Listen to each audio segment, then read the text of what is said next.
저 사람이 혹시 73세 주차관리원 박영식은 병원 정문을 응시한 채 그 자리에 얼어붙었어요. 멀리서 걸어오는 정장 차림의 중년 남자. 저 걸음걸이, 저 옆모습, 저 이마의 점. 가슴속 깊은 곳에서 뭔가가 치밀어 올랐습니다. 노인의 눈가에 주름진 손이 떨리며 올라갔어요. 흐르는 눈물을 막을 수가 없었죠. 40년이라는 긴 세월. 전국을 헤매며 찾아다녔던 그 무언가가 저기 있는 것만 같았어요. 하지만 확신할 수 없었습니다. 다만 이상하게도 심장이 미친 듯이 뛰었고 목구멍엔 뭔가 뜨거운 것이 치밀어 올랐죠. 제발, 제발. 대체 이 노인은 왜 이리 슬프게 눈물을 흘리고 있을까요? 이 이야기가 궁금하시다면 구독과 좋아요, 알림 설정 부탁드립니다. 추석 연휴 전날 오후 한국대학병원 병원장실 57세의 이정우는 책상 앞에 앉아 서류를 검토하고 있었어요. 내일부터 3일간의 연휴. 병원은 응급실과 당직 인력만 남기고 대부분 쉬게 되죠. 노크 소리가 들렸습니다. 원장님, 연휴 동안 일정 확인차 왔습니다. 원무과장 한미연이 들어왔어요. 연휴에는 특별한 일정 없으시죠? 네, 없어요. 가족분들과 좋은 시간 보내세요. 한미연이 밝게 웃으며 말했지만 이정우의 표정은 굳어 있었습니다. 한미연은 그 침묵의 의미를 알았어요. 이정우 원장에게는 함께 명절을 보낼 가족이 없다는 것을, 20년을 함께 일한 동료였기에 그의 외로운 뒷모습을 너무나 잘 알고 있었죠. 아, 그리고 원장님, 주차관리팀에 새로운 분이 오셨어요. 나이가 좀 많으신데 원장님 주차구역 담당하신대요. 그래요? 나이가 많다니. 괜찮으실까요? 본인이 꼭 하고 싶다고 하셔서요. 일주일 뒤부터 출근하신대요. 한미연이 나간 후 이정우는 의자에 기대어 천장을 바라봤어요. 명절. 57년을 살아오며 단 한 번도 제대로 된 명절을 보낸 적이 없었습니다. 50년 전 1975년 7살 꼬마였던 이정우는 고아원 정문 앞에 서 있었어요. 다른 아이들은 모두 강당에서 송편을 빚고 있었지만 이정우만 혼자 밖에 나와 있었죠. 정우야, 들어와. 추석인데 송편 만들어야지. 고아원 선생님이 불렀지만 이정우는 고개를 저었습니다. 조금만 더요. 엄마 아빠 오실 수도 있잖아요. 정우야, 명절에는 가족끼리 모인다고 했잖아요. 그럼 엄마 아빠도 나보러 오실 거예요. 선생님의 얼굴이 안쓰러워졌어요. 이정우는 생후 3개월에 고아원 앞에 버려진 아이였거든요. 부모가 누군지, 왜 버려졌는지 아무도 몰랐죠. 정우야, 추우니까 들어가자. 선생님이 맛있는 송편 만들어줄게. 싫어요. 이정우는 고집스럽게 자리를 지켰어요. 해가 지고 어둠이 내려왔지만 여전히 문 앞을 바라봤습니다. 아무도 오지 않았어요. 그날 밤 이정우는 혼자 울면서 잠들었죠. 엄마, 아빠, 왜 안 와요? 나 여기 있는데. 그 후로도 몇 년간 이정우는 명절마다 문 앞에 섰어요. 비가 오나 눈이 오나 그 자리를 지켰죠. 하지만 아무도 오지 않았습니다. 10살이 되던 해, 이정우는 더 이상 문 앞에 나가지 않았어요. 포기한 거였죠. 자신을 버린 부모는 절대 오지 않을 거라는 것을, 자신은 사랑받을 가치가 없는 아이라는 것을.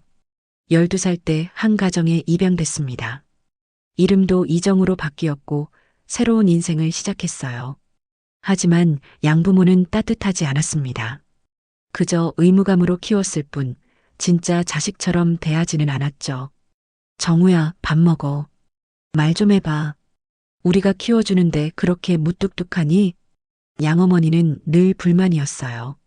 이정우가 표정도 없고 말도 없고 감정도 없는 아이라고 했죠. 하지만 이정우는 어떻게 감정을 표현해야 하는지 몰랐어요. 고아원에서 배운 건 참는 것뿐이었거든요. 울면 안 된다. 화내면 안 된다. 원하면 안 된다. 그렇게 자라온 아이가 갑자기 밝게 웃고 떠들 수는 없었죠. 18살이 되던 해, 의대에 가고 싶어요. 의대? 너 같은 애가? 양아버지가 비웃었어요. 학비가 얼마나 드는데. 우리가 그걸 어떻게 돼. 장학금 받을게요. 아르바이트도 할게요. 됐어. 적당히 취직이나 해라. 그날 밤 이정우는 집을 나왔습니다. 그리고 다시는 돌아가지 않았어요. 혼자 할 수 있어. 아무한테도 기대하지 않을 거야. 그로부터 39년이 흘렀습니다. 이정우는 이제 57세에 성공한 병원장이 되어 있었어요. 아르바이트를 3개씩 하며 의대를 졸업했고 밤낮 없이 공부하며 전문의가 됐죠. 30대에 신경외과 교수가 됐고 50대 초반에 한국대학병원 병원장으로 임명됐습니다. 모두가 부러워하는 성공이었어요. 하지만 이정우의 삶은 여전히 텅 비어 있었습니다. 32살에 결혼했지만 3년 만에 이혼했어요. 전 아내가 마지막으로 한 말이 아직도 귓가에 맴돌았죠. 당신은 누구도 진짜 사랑하지 못하는 사람이에요. 마음의 문을 절대 열지 않잖아요. 나는 3년 동안 당신 곁에 있었지만 단 한 번도 당신 안에 들어간 적이 없어요. 당신은 항상 혼자였어요. 그날 이후 이정우는 다시는 누구에게도 마음을 열지 않았습니다. 동료들과도 적당한 거리를 유지했고 친구도 만들지 않았어요. 명절이면 병원에 나와 혼자 일하고 주말이면 집에서 책을 읽으며 시간을 보냈죠. 57년을 살았지만 단 한 번도 아들아라고 불러준 사람이 없었어요. 단 한 번도 누군가 자신의 머리를 쓰다듬으며 괜찮아라고 말해준 적이 없었습니다. 이정우는 병원 창밖을 내려다봤어요. 주차장에 차들이 빼곡히 들어차 있었고 사람들이 분주히 오가고 있었죠. 책상 서랍을 열었습니다. 그 안에는 작은 액자 하나가 숨겨져 있었어요. 7살 때 고아원 앞에서 찍은 사진. 혼자 서 있는 어린아이. 표정 없는 얼굴. 나는 왜 버려진 걸까? 50년이 지나도 여전히 답을 알 수 없는 질문이었어요. 내게 뭔가 문제가 있었던 걸까? 사랑받을 가치가 없는 아이였을까?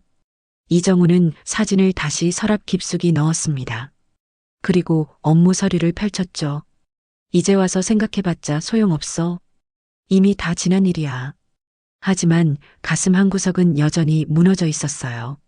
일주일 후 새로운 주차관리원이 출근하는 날이었습니다. 오전 8시 10분. 이정우는 평소처럼 병원 주차장으로 차를 몰고 들어갔어요. 병원장 전용 주차구역에 차를 세우려는데 한 노인이 다가왔습니다. 73세쯤 되어 보이는 할아버지. 굽은 허리, 깡마른 체구, 낡은 주차관리원 조끼를 입고 있었어요. 안녕하십니까? 새로운 박영식입니다. 아, 안녕하세요. 이정우는 차에서 내려 인사했어요. 그런데 이상했습니다. 박영식 노인이 자신을 바라보는 눈빛이 뭔가 달랐어요. 슬픔? 그리움? 아니면 간절함? 정확히 뭔지 알 수 없었지만 분명 평범한 시선은 아니었죠. 나이가 많으신데 괜찮으시겠어요? 네, 걱정 마십시오. 열심히 하겠습니다. 박영식의 목소리가 떨리고 있었어요. 손도 부들부들 떨렸죠. 이정우는 그 모습을 보며 괜히 마음이 불편해졌습니다. 무리하지 마시고 힘들면 말씀하세요. 감사합니다. 이정우는 고개를 끄덕이고 병원 건물로 걸어갔어요. 뒤에 남은 박영식은 그 뒷모습을 바라보며 눈물을 삼켰습니다. 가까이, 이렇게 가까이. 손이 떨렸어요. 뛰어가서 붙잡고 싶었지만 참았죠. 아직은 안 돼. 아직은. 그날부터 이정우는 이상한 느낌을 받기 시작했어요. 매일 아침 차를 세우면 박영식이 멀찍이 서서 자신을 바라보고 있었고 퇴근할 때면 차가 유난히 깨끗하게 닦여 있었죠. 다른 차들은 그냥 대충 관리되는 것 같은데 자신의 차만 특별히 신경 쓴 흔적이 보였어요. 이정우는 궁금했지만 직접 묻지는 않았습니다. 그냥 이상한 노인이라고만 생각했죠. 2주가 지났습니다. 어느 날 오후 이정우는 외래 진료를 하고 있었어요. 다음 환자 들어오세요. 문이 열리고 50대 부부가 10살쯤 되어 보이는 아이와 함께 들어왔습니다. 안녕하세요, 원장님. 저희 딸 두통이 계속돼서 왔어요. 이정우는 아이를 진찰했어요. 큰 문제는 없어 보였고 스트레스성으로 판단됐죠. 아이가 요즘 힘든 일 있나요? 학교에서 친구들이랑 싸웠나 봐요. 그때 아버지가 아이의 머리를 쓰다듬으며 부드럽게 말했습니다. 괜찮아, 우리 딸. 아빠가 있잖아. 아이가 아버지를 올려다보며 환하게 웃었어요. 어머니도 아이의 손을 꼭 잡아주었죠. 엄마, 아빠가 항상 내 편이야. 응, 알아요. 이정우는 그 장면을 보며 가슴 한쪽이 철렁 내려앉는 걸 느꼈습니다. 저런 게 가족이구나. 저렇게 누군가 내 머리를 쓰다듬어주고 내 손을 잡아주고 내 편이야라고 말해주는 것. 57년을 살았지만 단 한 번도 경험해 본 적 없는 것. 환자 가족이 나간 후 이정우는 잠시 의자에 기댄 채 눈을 감았어요. 나도 저런 걸 느껴봤으면. 순간적으로 떠오른 생각이었지만 이내 고개를 저었죠. 이미 늦었어. 이제 와서 뭘. 그리고 추석 연휴가 다가왔습니다. 병원은 대부분 휴무였지만 이정우는 연휴 첫날에도 병원에 나왔어요. 갈 곳이 없었거든요. 오후 3시쯤 병원은 거의 텅 비어 있었습니다. 이정우는 병원장실에 혼자 앉아 창밖을 바라봤어요. 저 멀리 가족들끼리 손잡고 걷는 모습이 보였죠. 명절. 다들 가족과 함께 있을 시간. 하지만 자신에게는 아무것도 없었어요. 가슴이 텅 비어버린 것 같았습니다.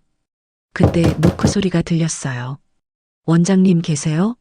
문이 열리고 박영식이 조심스럽게 들어왔습니다. 손에는 작은 보온 도시락을 들고 있었어요. 아, 박영식 씨? 이정우는 놀랐어요. 주차관리원이 명절에 왜 나왔을까? 원장님, 혼자 계신 것 같아서요. 박영식의 목소리가 떨렸습니다. 제가 집에서 음식을 좀 만들어 왔습니다. 명절인데 혼자 드시면 안 될 것 같아서요. 이걸 어떻게 해? 이정우는 당황했어요. 주차관리원이 자신을 위해 직접 명절 음식을 만들어 왔다니. 괜찮습니다. 그냥 드세요. 박영식은 도시락을 책상 위에 조심스럽게 놓았어요. 손이 심하게 떨리고 있었죠. 박영식 씨도 가족들과 저는 가족이 없습니다. 박영식의 대답이 담담했어요. 하지만 그 목소리 속에는 깊은 슬픔이 배어 있었죠. 오래전에 모두 잃었습니다. 그럼 맛있게 드세요. 박영식은 조용히 인사하고 병원장실을 나갔어요. 등이 더욱 굽어 보였습니다. 혼자 남은 이정우는 도시락을 천천히 열었어요. 그 안에는 정성스럽게 만든 된장찌개, 나물, 전, 그리고 김치가 담겨 있었습니다. 한 숟가락 떠먹는 순간 이정우의 손이 멈췄어요. 이 맛은 형언할 수 없는 감정이 밀려왔습니다. 이 맛을 어디선가 먹어본 것 같았어요. 아니, 정확히 기억나지는 않지만 이상하게 익숙했죠. 마치 아주 오래전, 아주 어렸을 때 누군가 이런 음식을 자신에게 먹여준 것 같은 눈물이 주르륵 흘러내렸습니다. 왜 우는지 자신도 알 수 없었어요. 그냥 눈물이 멈추지 않았습니다. 왜 이렇게 마음이 따뜻하지? 이정우는 도시락을 먹으며 계속 울었어요. 57년을 살면서 이렇게 따뜻한 음식을 먹어본 게 언제였던가? 아니, 정확히는 이렇게 마음을 담은 음식을 먹어본 게 언제였던가? 창밖을 내려다보니 박영식이 주차장 구석에 홀로 서 있었습니다. 고개를 숙인 채 어깨를 떨고 있었어요. 저 할아버지도 혼자구나. 이정우는 그제야 깨달았어요. 자신과 박영식이 닮았다는 것을. 둘 다 가족 없이 혼자 명절을 보내는 외로운 사람들이라는 것을. 박영식은 주차장 구석에 서서 병원 건물을 올려다봤어요. 저 안에 있는 사람, 방금 전까지 마주봤던 그 중년 남자. 드셨을까? 맛있게 드셨을까? 손이 떨렸습니다. 가슴이 터질 것만 같았어요. 박영식은 천천히 주차장 벤치에 앉았습니다. 아무도 없는 명절 오후, 조용히 눈물이 흘러내렸죠. 40년. 그 긴 세월이 주마등처럼 스쳐 지나갔어요. 40년 전 1985년 3월 15일. 그때 박영식은 33세의 평범한 가장이었습니다. 아내 김순희와 함께 작은 슈퍼마켓을 운영했고 생후 3개월 된 아기가 하나 있었어요. 여보, 우리의 이름 뭐로 지을까? 정우. 박정우가 어때?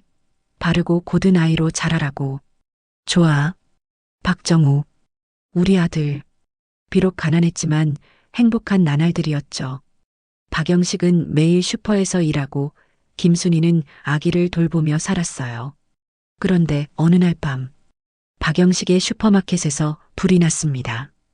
급히 달려갔을 때는 이미 모든 게 잿더미였어요. 박영식 씨, 방화 혐의로 체포하겠습니다. 뭐라고요? 보험금을 노린 범행으로 보입니다. 말도 안 돼요. 내가 왜 내 가게에 불을. 하지만 소용없었어요. 누군가 박영식을 범인으로 몰았고 조작된 증거들이 나타났습니다. 가난해서 제대로 된 변호사도 구하지 못한 박영식은 15년형을 선고받았죠. 더 끔찍한 건 그 다음이었어요. 박영식이 수감된 지 일주일 후 아내 김순희가 교통사고로 세상을 떠났습니다. 아기를 안고 슈퍼 자리를 정리하러 가던 중이었어요. 트럭에 치여 어머니는 그 자리에서 죽었고 아기만 기적적으로 살아났죠. 감옥에서 그 소식을 들은 박영식은 무너졌어요. 정우는 어떻게 됐어요? 친척 중 아무도 안 맡으려고 해요. 결국 고아원에 보내야 할 것 같습니다. 고아원이요? 박영식의 세상이 무너졌습니다. 생후 3개월 아기를 고아원에 보낸다고? 15년 후에야 나갈 수 있는 자신은 아무것도 해줄 수 없다고? 제발 다른 방법을. 하지만 방법이 없었어요. 결국 박영식은 눈물을 머금고 결정했습니다. 고아원에 보내주세요. 대신 아이 손목에 명찰 하나만 채워주세요. 나중에 제가 꼭 찾아갈 테니까. 작은 은빛 명찰. 거기에 박정우라고 새겼어요. 정우야. 아빠가 꼭 데리러 갈게. 15년만 기다려줘. 15년 후 박영식이 출소했을 때 그는 48세가 되어 있었어요. 세상은 완전히 달라져 있었고 전과자인 그가 할 수 있는 일은 거의 없었죠. 하지만 박영식에게는 단 하나의 목표가 있었습니다. 정우를 찾는 것. 박영식은 서울 동부 고아원을 찾아갔어요. 박정우라는 아이요? 그 아이 7살 때 입양됐어요. 입양이요? 누구한테요? 죄송하지만 그건 말씀드릴 수 없습니다. 개인정보라서요. 게다가 아이 이름도 바뀌었고요. 박영식은 그 자리에 주저앉았어요. 15년을 버틴 이유가 무너졌습니다. 아들은 이미 다른 가정으로 가버렸고 이름까지 바뀌었다니. 어떻게 찾지? 그날부터 박영식의 긴 여정이 시작됐습니다. 전국의 입양기관을 돌아다녔어요. 같은 시기에 입양된 아이들의 명단을 뒤졌죠. 하지만 개인정보 보호라는 벽은 너무 높았습니다. 5년이 지나고 10년이 지나고 20년이 흘렀어요. 박영식은 이제 70대가 되어 있었습니다. 몸도 많이 쇠약해졌고 할 수 있는 일도 줄어들었어요. 그래도 포기하지 않았습니다. 마지막 남은 돈을 털어 사립탐정을 고용했죠. 아주 오래된 케이스라 쉽지 않을 겁니다. 그래도 해볼게요. 6개월이 지났어요. 그리고 어느 날 탐정이 한 장의 사진을 가져왔습니다. 박영식 씨, 혹시 이 사람 가능성이 있어 보입니다. 사진 속에는 정장을 입은 중년 남성이 있었어요. 한국대학병원 병원장 이정우. 57세. 고아원 출신으로 7살 때 입양됐고 이름이 이정우로 바뀌었습니다. 나이, 출신, 고아원, 입양 시기가 모두 일치해요. 박영식의 손이 떨렸어요. 사진 속 남자의 이마를 보니 작은 점이 있었습니다. 40년 전 갓난아기 정우에게도 똑같은 자리에 점이 있었어요. 얼굴이 순이를 닮았어. 눈물이 주르륵 흘러내렸습니다. 100% 확실한 건 아닙니다. DNA 검사를 해봐야 정확히 알 수 있어요. 박영식은 사진을 꼭 쥐었어요. 정우야, 정말 네가 맞니? 하지만 박영식은 다가갈 수 없었어요. 만약 정말 자신의 아들이라면, 그리고 40년 만에 나타난 아버지가 정과자라는 걸 알게 된다면, 실망할까? 부끄러워할까?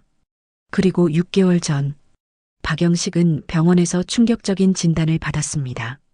말기 폐암입니다. 길어야 1년이에요. 박영식은 그날 밤 혼자 울었어요. 시간이 없구나. 그리고 결심했습니다. 다가갈 수는 없어. 하지만 마지막으로 곁에 있고 싶어. 멀리서라도 지켜보고 싶어. 그렇게 박영식은 한국대학병원 주차관리원에 지원했어요. 나이가 많다는 이유로 여러 번 거절당했지만 끈질기게 부탁한 끝에 합격했죠. 그냥 멀리서만 보자. 건강한지 잘 지내는지만 확인하자. 벤치에 앉아있던 박영식은 주머니에서 작은 헝겊 주머니를 꺼냈어요. 그 안에는 40년 된 은빛 명찰이 들어있었습니다. 박정우. 색이 거의 다 바랬지만 박영식은 그 글자를 정확히 읽을 수 있었어요. 정우야, 아빠 여기 있단다. 박영식은 명찰을 가슴에 꼭 안았습니다. 그날 이후 박영식의 일상이 시작됐어요. 매일 아침 8시 10분 이정우의 차가 들어오면 박영식은 멀찍이 서서 그 모습을 지켜봤습니다. 가까이 다가가고 싶었지만 참았어요. 점심시간이면 병원장실 창문을 올려다보며 저 안에서 밥은 먹고 있는지 힘든 일은 없는지 걱정했죠. 저녁이면 이정우의 차를 정성스럽게 닦았어요. 다른 차들은 대충 했지만 아들의 차만은 특별히 신경 썼습니다. 비 오는 날이면 우산을 준비해 두었고 추운 날이면 핫팩을 차 안에 슬쩍 넣어 두었어요. 이정우는 그게 누가 한 일인지 몰랐죠. 그저 병원 직원들의 친절이라고만 생각했습니다. 2주가 지나며 박영식은 이정우의 일상을 조금씩 파악했어요. 매일 아침 커피 자판기 앞에서 망설이다가 블랙커피를 뽑는 모습, 점심은 거의 거르고 간단한 샌드위치로 때우는 습관, 저녁 늦게까지 병원에 남아 일하는 워커홀릭 같은 삶, 그리고 무엇보다 혼자라는 것. 이정우는 늘 혼자였어요. 누군가와 밥을 먹으러 가는 것도, 전화 통화를 하는 것도, 주말에 누군가를 만나는 것도 없었습니다. 박영식의 가슴이 미어졌어요. 내가 이렇게 만든 거구나. 만약 40년 전 그 일이 없었다면, 만약 억울하게 감옥에 가지 않았다면, 정우는 지금 이렇게 외롭지 않았을 텐데. 미안하다, 정우야. 아빠가 무능해서, 너를 지켜주지 못해서. 그리고 오늘 명절. 박영식은 새벽부터 일어나 음식을 만들었어요. 아내 김순이가 생전에 자주 끓여주던 된장찌개. 정성스럽게 나물을 무치고 전을 부쳤죠. 정우가 오늘도 혼자 있을 거야. 명절인데. 도시락을 싸서 병원으로 향했습니다. 손이 떨렸어요. 이렇게 직접 음식을 전해도 되는 걸까? 부담스러워하지는 않을까? 하지만 참을 수 없었어요. 명절에 혼자 있는 아들을 그냥 둘 수 없었습니다. 병원장실 문을 두드렸을 때 박영식의 심장은 미친 듯이 뛰고 있었어요. 원장님, 혼자 계신 것 같아서요. 이정우의 놀란 표정, 당황한 모습, 하지만 거절하지는 않았죠. 도시락을 전하고 나올 때 박영식은 간신히 눈물을 참았습니다. 맛있게 먹어라, 정우야. 엄마가 해주던 그 맛이야. 주차장으로 돌아온 박영식은 구석 벤치에 주저앉았어요. 그리고 조용히 울었습니다. 40년 만에 아들에게 음식을 해준 날. 하지만 아들은 자신이 누군지 모르죠. 이렇게라도 곁에 있을 수 있어서 다행이야. 박영식은 가슴을 누르며 기침을 했어요. 최근 들어 통증이 심해지고 있었습니다. 폐암이 진행되고 있다는 신호였죠. 시간이 얼마 없어. 하지만 괜찮아. 정우 곁에 있을 수 있으니까. 그날 저녁, 박영식은 고시원 방에 돌아와 침대에 누웠어요. 몸이 너무 아팠지만 마음만은 따뜻했습니다. 정우가 내 음식을 먹었어. 오늘 하루만큼은 혼자가 아니었어. 박영식은 은빛 명찰을 꺼내 가슴에 안았어요. 순이야, 우리 아들 봤어. 훌륭하게 컸더라. 의사가 됐어. 병원장이야. 눈물이 흘러내렸습니다. 미안해. 내가 지켜주지 못해서. 하지만 혼자서도 잘 자랐어. 우리 정우. 창밖으로 별이 보였어요. 박영식은 별을 보며 중얼거렸습니다. 조금만 더 시간을 주세요. 정우 곁에 조금만 더 있게 해주세요. 같은 시각, 이정우는 병원장실에서 빈 도시락통을 바라보고 있었어요. 된장찌개 한 방울도 남기지 않고 다 먹었습니다. 이상하게도 눈물이 계속 흘렀죠. 왜 이렇게 익숙한 맛이지? 이정우는 창밖을 내려다봤어요. 주차장 구석에 박영식이 홀로 앉아 있는 게 보였습니다. 저 할아버지도 혼자구나. 나처럼. 이정우는 모르고 있었어요. 저 노인이 40년간 자신을 찾아 헤맸다는 것을, 저 음식이 자신의 친어머니가 만들어주던 바로 그 맛이라는 것을, 저 멀리서 눈물 흘리는 노인이 바로 자신의 친아버지라는 것을. 금요일 저녁 6시, 주말을 앞두고 병원 주차장은 퇴근하는 차들로 붐볐어요. 이정우도 오늘은 일찍 끝내고 집으로 가려고 했죠. 요즘 밤잠을 설치는 날이 많아서 몸이 많이 피곤했거든요. 주차장으로 내려오니 박영식이 평소처럼 멀찍이 서서 이정우를 바라보고 있었어요. 이정우는 이제 그 모습이 익숙해졌습니다. 오히려 박영식이 없으면 뭔가 허전할 것 같았죠. 박영식 씨, 오늘도 수고하셨어요. 네, 원장님. 조심히 가세요.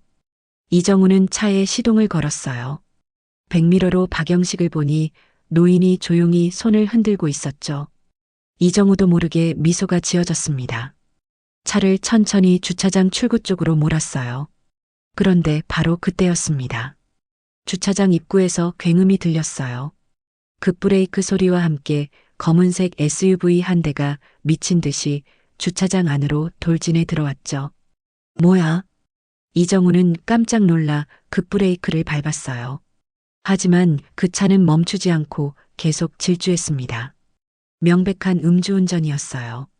SUV는 주차된 차들을 들이받으며 이정우가 있는 쪽으로 곧장 돌진해 왔습니다. 이거 피할 수가 없어. 이정우는 순간적으로 판단했어요. 차에서 뛰어내려야 한다고. 하지만 안전벨트가 풀리지 않았죠. 손이 떨려서 버튼을 누를 수가 없었어요. 바로 그 순간, 원장님, 박영식이 어디선가 달려왔습니다. 73세 노인이라고는 믿기지 않을 만큼 빠른 속도였어요. 박영식은 이정우의 차 앞으로 뛰어들더니 양팔을 활짝 펼쳐 막아섰습니다. 안 돼. 가지. 둔탁한 소리와 함께 박영식의 몸이 공중으로 튕겨나갔어요. SUV는 박영식을 들이받고서야 겨우 멈춰섰죠. 박영식 씨, 이정우는 차에서 뛰어내렸습니다. 5m 떨어진 곳에 박영식이 쓰러져 있었어요. 의식이 없었고 입에서 피가 흘러나오고 있었죠. 누가 119 불러요. 빨리. 이정우는 즉시 박영식에게 달려갔어요. 의사로서의 본능이 작동했습니다. 맥박을 확인하고 호흡을 체크했죠. 맥박 약함, 호흡 불규칙, 내부 출혈 가능성. 박영식 씨, 정신 차리세요. 박영식 씨. 하지만 박영식은 눈을 뜨지 못했어요. 다만 떨리는 입술로 뭔가 중얼거렸습니다. 네. 뭐라고요? 다행이야. 다행이야. 박영식의 손이 이정우의 손을 향해 떨리며 뻗어졌어요. 이정우는 그 손을 꼭 잡아주었죠. 괜찮아요. 곧 응급차 와요. 버티세요. 박영식의 눈에서 눈물이 흘러내렸습니다. 그리고 희미한 미소를 지으며 다시 중얼거렸어요. 지켜줬어. 내가 지켰어. 그 말과 함께 박영식의 손에서 힘이 빠졌습니다. 응급실은 순식간에 전쟁터가 됐어요. 박영식이 실려 들어오자 의료진이 즉시 응급처치에 들어갔죠. 이정우도 흰 가운을 입고 응급실로 뛰어들어갔습니다. 환자 상태 어때? 갈비뼈 여러 개 골절, 내부 출혈 의심됩니다. 혈압 떨어지고 있어요. CT 촬영 즉시 해. 수혈 준비하고. 이정우는 박영식의 손을 잡았어요. 차가웠습니다. 왜 날 구한 거예요? 대체 왜? CT 결과가 나왔어요. 담당 의사가 결과지를 들고 심각한 표정으로 다가왔습니다. 원장님, 이거 보셔야 할 것 같아요. 갈비뼈 골절 정도는? 그것보다 폐를 보세요. 이정우는 CT 영상을 확인했어요. 그리고 숨이 멎을 뻔했죠. 폐에 큰 종양이 보였습니다. 그것도 여러 개. 명백한 말기암이었어요. 이게 폐암이잖아. 네. 그것도 상당히 진행된 사기로 보입니다. 환자분 이거 모르고 계셨던 건가요? 이정우는 고개를 저었어요. 아니, 알고 있었을 거야. 박영식이 사물함에 숨겨뒀던 약들이 떠올랐습니다. 진통제. 이정우는 그제야 깨달았어요. 박영식이 왜 가끔 힘들어하며 기침했는지, 왜 얼굴이 창백했는지. 말기 폐암 환자가 날 구하려고. 가슴이 무너져 내렸어요. 수술은 5시간이 걸렸습니다. 내부 출혈을 막고 골절된 갈비뼈를 고정했어요. 다행히 생명에는 지장이 없었지만 박영식의 상태는 심각했죠. 수술이 끝나고 박영식은 중환자실로 옮겨졌어요. 의식은 아직 돌아오지 않았습니다. 이정우는 중환자실 유리창 너머로 박영식을 바라봤어요. 산소 마스크를 쓰고 온몸에 튜브를 꽂은 채 누워있는 노인. 73세의 말기 암 환자가 자신을 구하기 위해 목숨을 걸었습니다. 대체 왜 그렇게까지? 한미연이 옆에 다가왔어요. 원장님 괜찮으세요? 박영식 씨 덕분에 살아나셨어요. 만약 직접 부딪혔으면. 한미연의 말이 끝나기도 전에 이정우의 눈에서 눈물이 흘러내렸습니다. 왜 저러셨을까요? 왜 날 구하려고? 원장님, 혹시 박영식 씨가 원장님과 특별한 인연이 있으신 분 아닐까요? 무슨 말이에요? 일반 직원이 병원장을 위해 목숨을 거는 건 정상이 아니잖아요. 뭔가 더 깊은 이유가 있을 것 같아요. 이정우는 박영식을 바라봤습니다. 한미연의 말이 맞는 것 같았어요. 대체 우리 사이에 무슨 인연이 있는 거지? 다음 날 아침, 박영식은 아직 의식을 회복하지 못했어요. 이정우는 밤새 중환자실 앞을 지켰습니다. 한미연이 커피를 들고 왔어요. 원장님, 이거라도 드세요. 고마워요. 박영식 씨 사물함 정리하라고 했는데 혹시 원장님이 직접 하시겠어요? 이정우는 고개를 끄덕였습니다. 제가 할게요. 주차관리 사무실로 내려갔어요.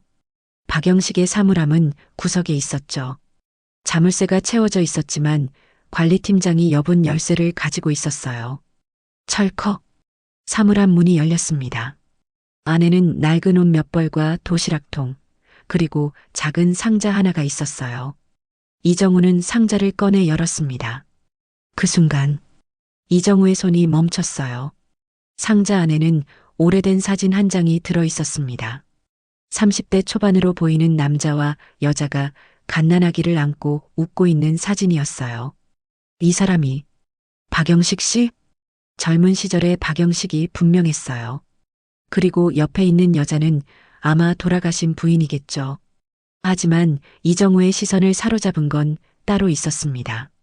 사진 속 배경, 서울 동부 고아원 정문 앞이었어요. 이정우의 심장이 쿵쾅거렸습니다.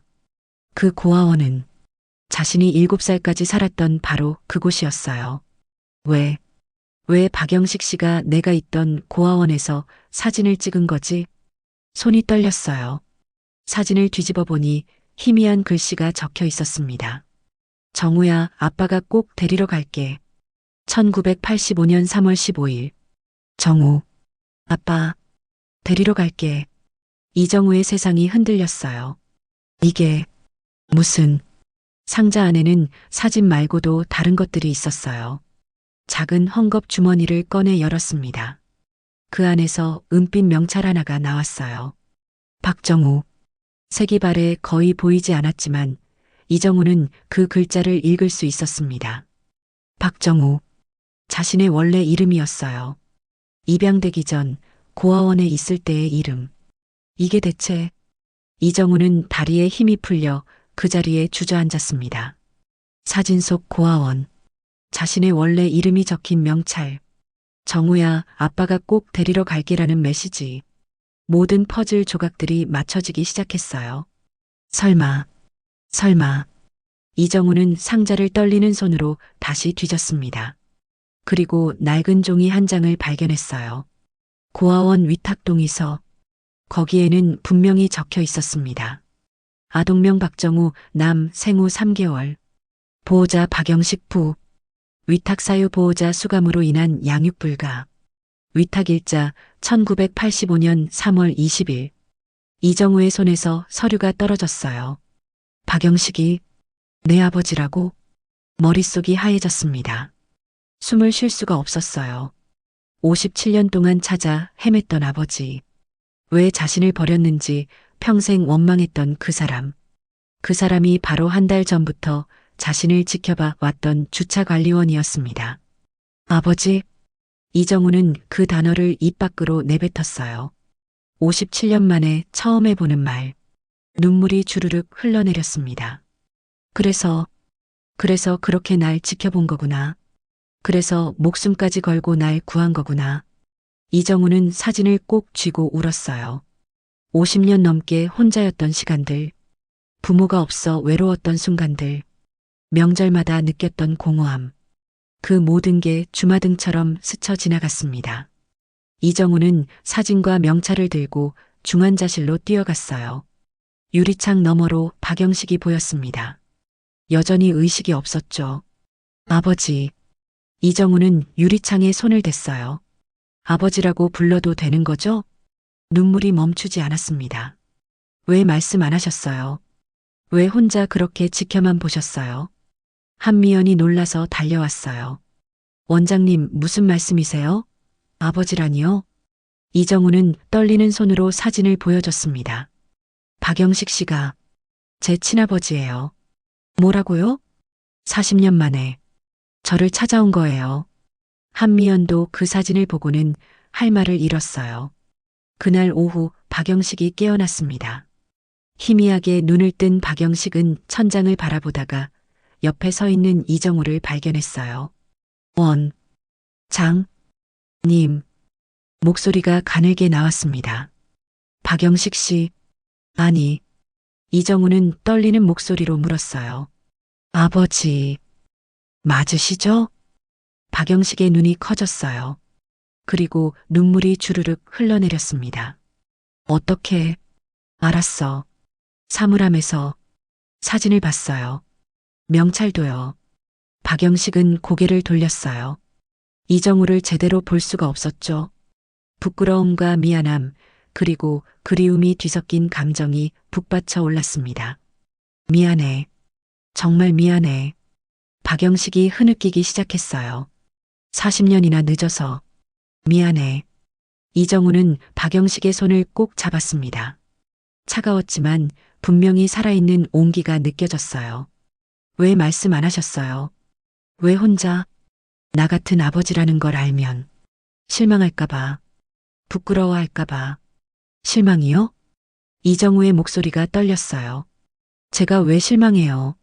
저는 평생 아버지를 찾았어요. 단 한 번이라도 아들아라고 불러줄 사람을 찾았다고요. 박영식은 이정우를 바라봤어요. 눈물 범벅이 된 아들의 얼굴. 정우야. 그 한마디에 이정우가 무너졌습니다. 57년을 살면서 단 한 번도 들어본 적 없는 그 부름. 네. 아버지. 두 사람은 그렇게 40년 만에 부자로 마주했습니다. 박영식은 이틀 후 일반 병실로 옮겨졌어요. 갈비뼈 골절은 치료가 가능했지만 문제는 폐암이었죠. 담당 의사는 이정우를 따로 불러 조심스럽게 말했습니다. 원장님, 솔직히 말씀드리면 환자분 상태가 좋지 않습니다. 말기 사기라서 길어야 2~3달. 이정우의 얼굴이 창백해졌어요. 그게 무슨 이미 여러 장기로 전이가 진행됐어요. 사고만 없었어도 얼마 못 버티셨을 겁니다. 이정우는 무너질 것 같았어요. 40년 만에 찾은 아버지를 이제 곧 또 잃어야 한다니. 최선을 다해주세요. 제발. 물론입니다, 원장님. 병실로 돌아왔을 때 박영식은 침대에 반쯤 기대 앉아 창밖을 바라보고 있었어요. 여전히 산소 마스크를 쓰고 있었지만 의식은 온전했죠. 아버지. 이정우가 조심스럽게 다가가자 박영식이 고개를 돌렸습니다. 그리고 미안한 듯이 웃었어요. 미안하구나. 이렇게 폐를 끼쳐서. 무슨 말씀이세요? 저 때문에 다치신 건데. 이정우는 박영식 옆 의자에 앉았어요. 두 사람 사이에 어색한 침묵이 흘렀습니다. 40년이라는 시간이 만들어 놓은 거리감이 아직은 너무 컸죠. 박영식이 먼저 입을 열었어요. 정우야, 궁금한 게 많지? 왜 너를 고아원에 맡겼는지, 왜 40년 동안 찾지 못했는지, 왜 이제야 나타났는지. 이정우는 고개를 끄덕였습니다. 사실 머릿속이 복잡했어요. 기쁨과 분노, 슬픔과 원망이 뒤섞여 있었죠. 말씀해 주세요. 저도 알고 싶어요. 박영식은 깊은 숨을 들이쉬었어요. 그리고 40년 전 그날의 이야기를 시작했습니다. 박영식의 목소리는 낮고 떨렸지만 또렷했어요. 네가 태어났을 때 나는 33이었어. 내 엄마 순이랑 작은 슈퍼마켓을 운영했지. 가난했지만 행복했단다. 이정우는 조용히 들었어요. 근데 그해 3월 내 인생이 완전히 무너졌어. 슈퍼에 불이 난 거야. 한밤중이었는데 갑자기 연락이 와서 달려갔을 때는 이미 다 타버렸더라고. 박영식의 손이 떨렸습니다. 그런데 경찰이 나를 방화범으로 지목한 거야. 보험금을 노렸다고. 누군가 나를 범인으로 몰았어. 지금 생각해도 누군지 확실히는 모르겠지만 누명이었다는 거죠? 그래. 하지만 가난해서 제대로 된 변호사도 못 구했어. 결국 15년형을 받았지. 이정우의 주먹이 저절로 쥐어졌어요. 더 끔찍한 건 그 다음이었어. 내가 감옥에 들어간 지 일주일 만에 내 엄마가 교통사고로 돌아가셨단다. 너를 안고 슈퍼 자리 정리하러 가던 중이었어. 트럭이 갑자기 끼어들었고 내 엄마는 끝까지 너를 감싸 안고 있었대. 그래서 너만 살았어. 박영식의 눈에서 눈물이 흘러내렸어요. 감옥에서 그 소식을 들었을 때 미칠 것 같았어. 아내도 잃고 생후 3개월짜리 아기는 혼자 남겨지고 친척들은 아무도 너를 맡으려 하지 않았어. 범죄자의 아들이라고. 이정우는 숨이 막혔어요. 자신이 얼마나 원망스러운 존재였을지 상상이 됐죠. 그래서 고아원에 맡길 수밖에 없었어. 15년 후에 나가서 꼭 데리러 가려고 했지. 내 손목에 은빛 명찰을 채웠어. 박정우라고. 나중에 찾을 수 있게. 박영식은 주머니에서 그 명찰을 꺼냈어요. 40년을 품고 다닌 유일한 연결고리. 15년을 버텼어. 매일 밤 너를 생각하며 견뎠지. 정우야, 기다려라. 아빠가 꼭 데리러 갈게 하면서.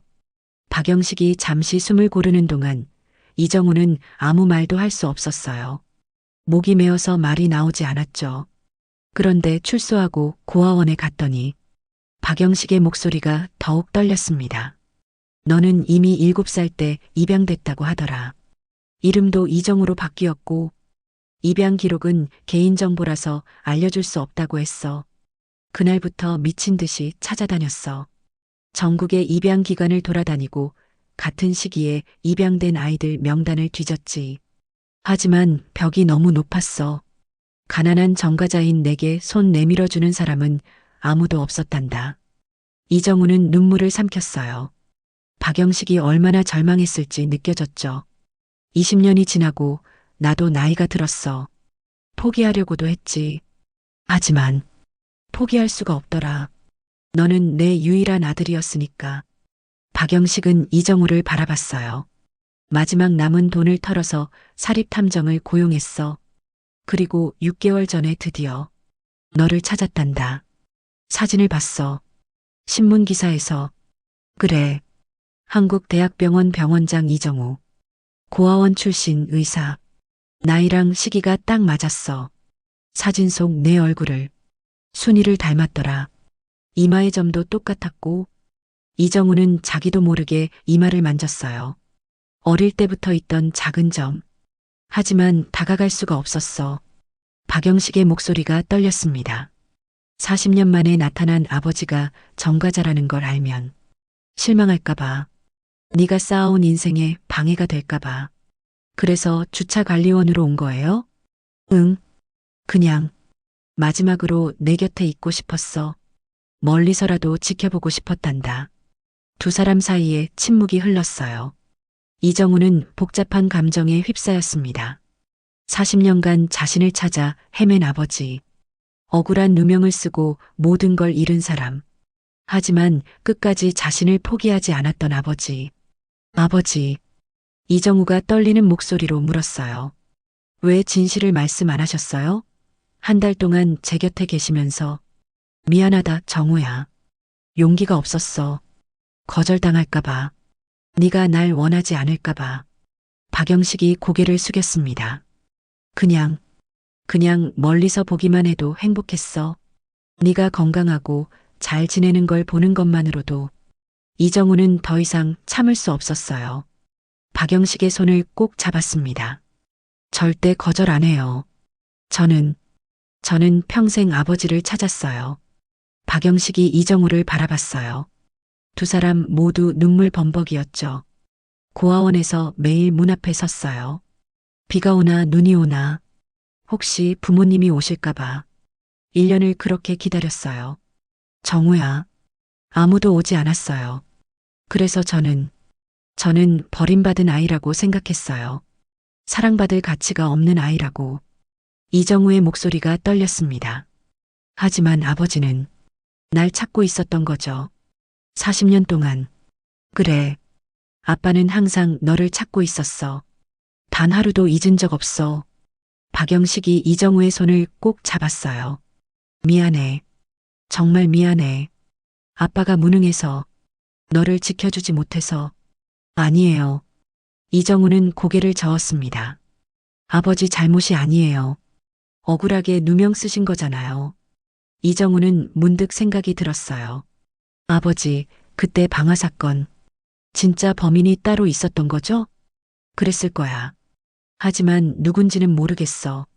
40년이나 지났고 찾아볼 수 있어요. 당시 재판 기록, 증거 자료. 다시 조사하면. 박영식은 고개를 저었어요. 이미 다 지난 일이야. 이제 와서. 아니에요. 아버지 명예를 회복시켜야 해요. 억울하게 15년을 감옥에서 보내셨는데 이대로 묻을 순 없어요. 이정우의 목소리에 힘이 실렸습니다. 제가 변호사 선임할게요. 재심 청구하고 진실을 밝혀낼 거예요. 정우야, 아빠는 이제. 박영식이 기침을 했어요. 폐에서 나는 거친 소리. 시간이 얼마 없어. 폐암 말기라는 거 알고 있어. 그냥 너랑 이렇게 얘기할 수 있는 것만으로도 충분해. 안 돼요.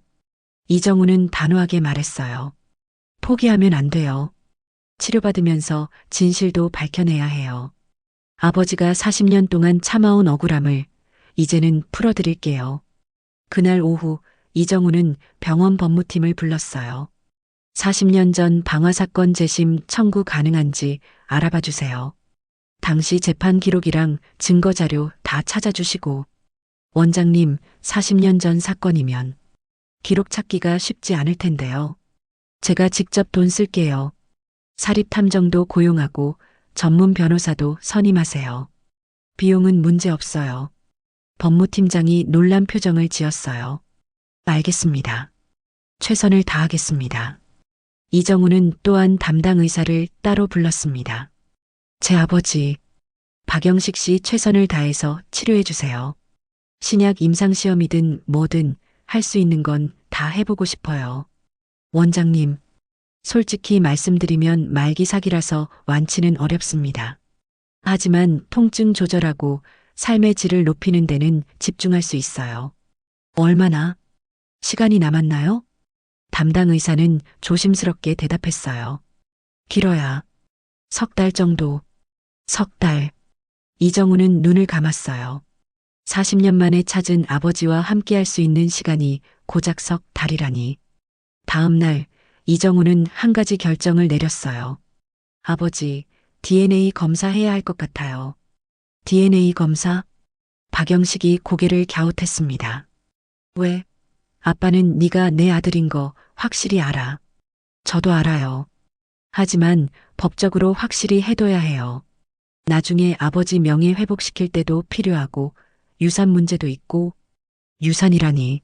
아빠한테 남겨줄 거라곤 아무것도 없어.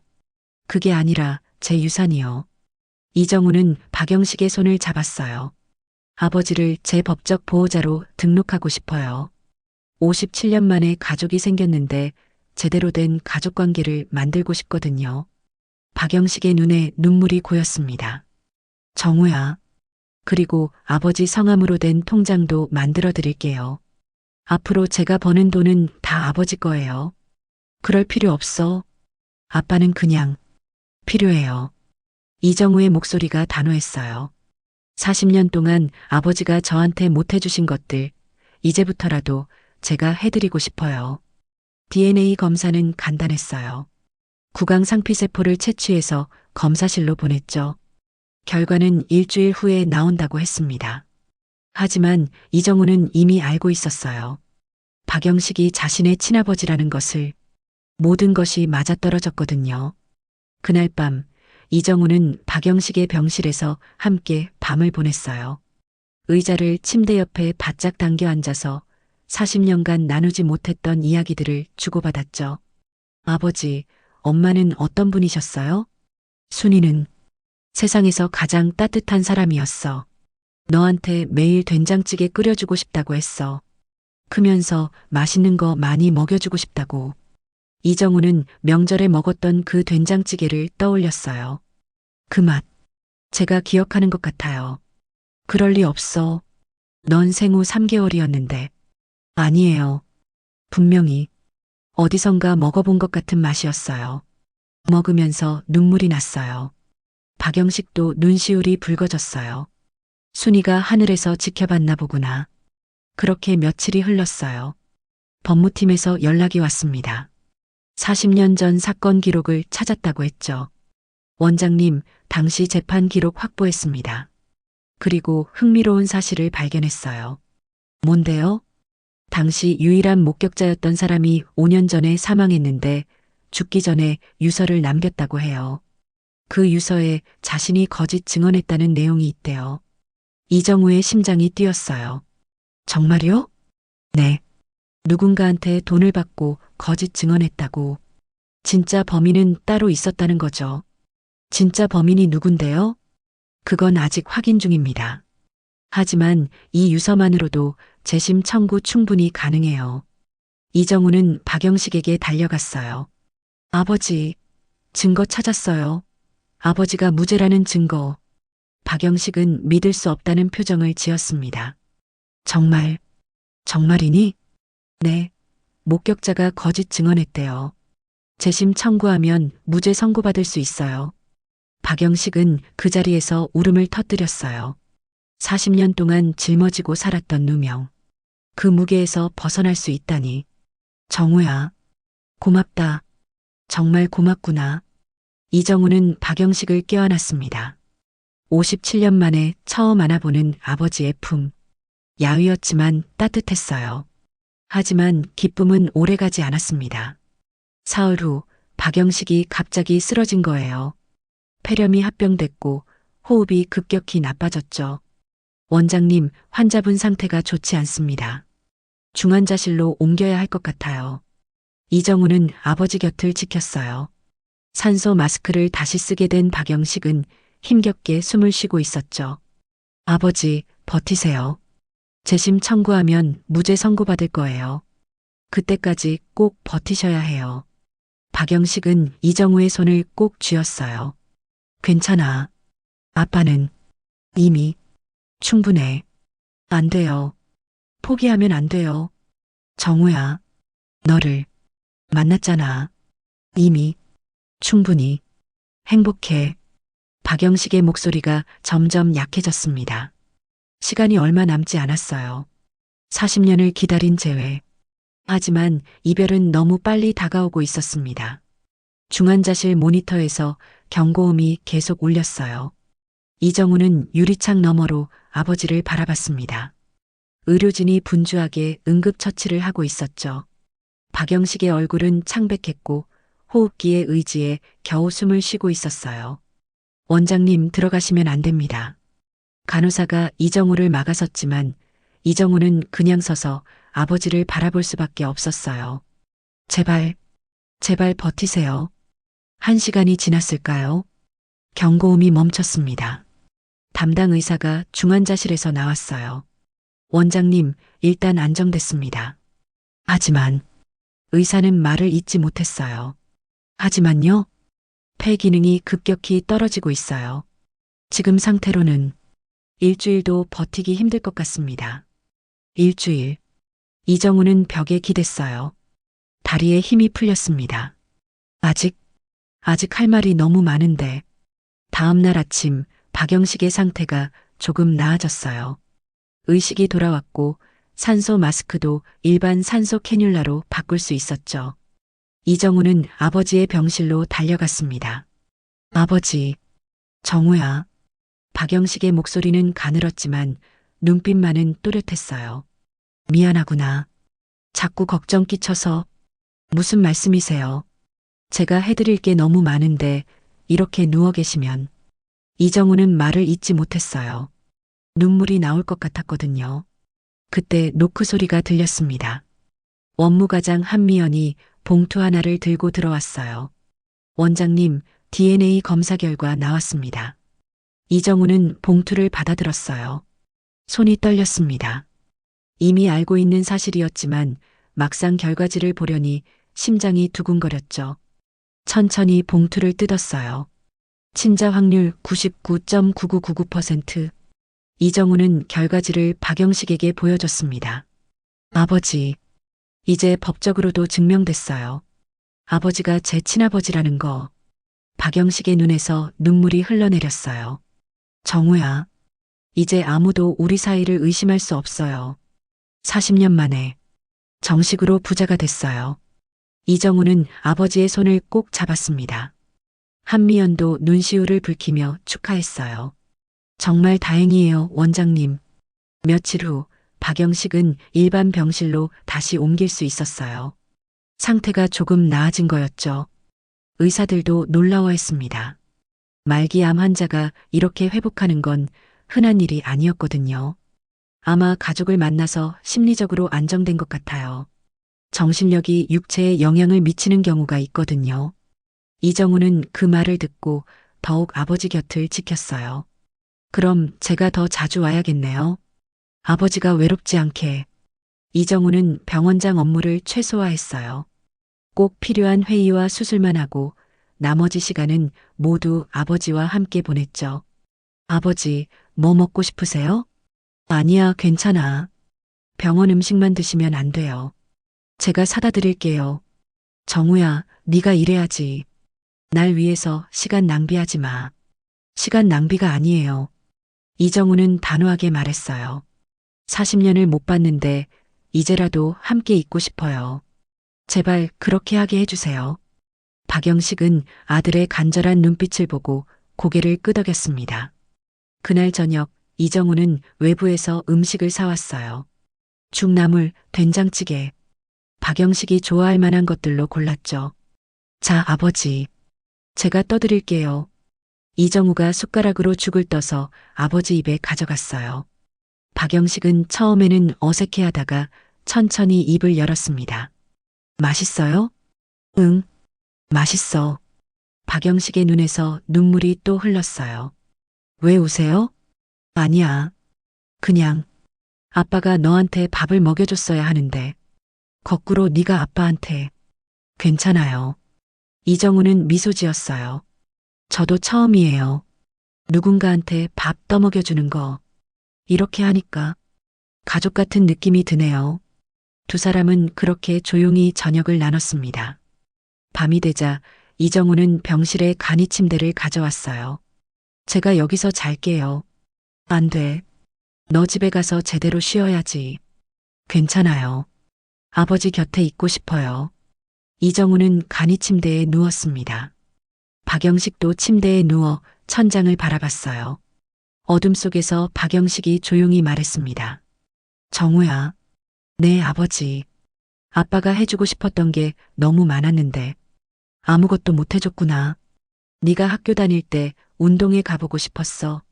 졸업식도 보고 싶었고 결혼식도 손주들 얼굴도 보고 싶었는데 박영식의 목소리가 떨렸어요.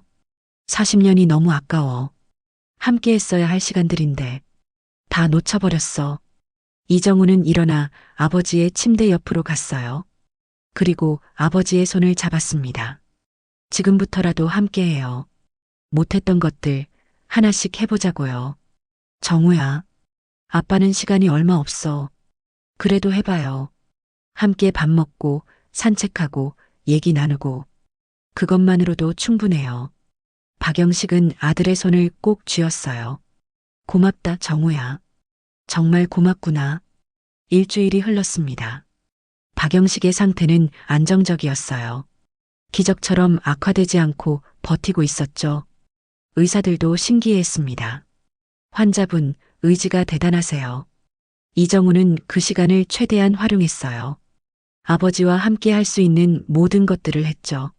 날씨 좋은 날에는 휠체어를 밀고 병원 정원으로 나갔어요. 아버지, 햇살 따뜻하죠? 응, 좋구나. 박영식은 눈을 감고 햇빛을 느꼈어요. 이정우는 아버지 옆에 앉아서 함께 시간을 보냈습니다. 아버지, 엄마 얘기 더 해주세요. 순이 말이지? 네. 어떻게 만나셨어요? 박영식은 천천히 옛날 이야기를 꺼냈어요. 시장에서 처음 봤어. 순이가 과일 가게에서 일하고 있었는데 웃는 모습이 너무 예뻐서 매일 과일 사러 갔지. 이정우는 처음 듣는 부모님의 연애 이야기에 미소 지었어요. 1년을 그렇게 과일만 사러 다녔어. 집에 사과가 산더미였지. 나중에는 순이가 먼저 저랑 사귀려고 그러는 거예요? 하더라고. 어머니가 먼저요? 그래. 순이는 용감한 사람이었어. 아빠는 소심해서 고백도 못하고 있었는데 두 사람은 그렇게 웃으며 이야기를 나눴어요. 저녁이 되면 이정우는 아버지한테 책을 읽어줬습니다. 오늘은 뭐 읽어드릴까요? 네가 좋아하는 거 읽어라.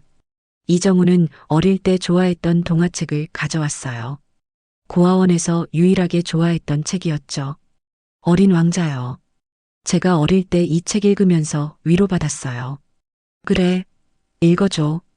이정우는 천천히 책을 읽기 시작했어요. 사막이 아름다운 것은 어딘가에 샘을 감추고 있기 때문이야. 박영식은 눈을 감고 아들의 목소리에 귀 기울였습니다. 이정우의 목소리는 따뜻했고 안정적이었어요.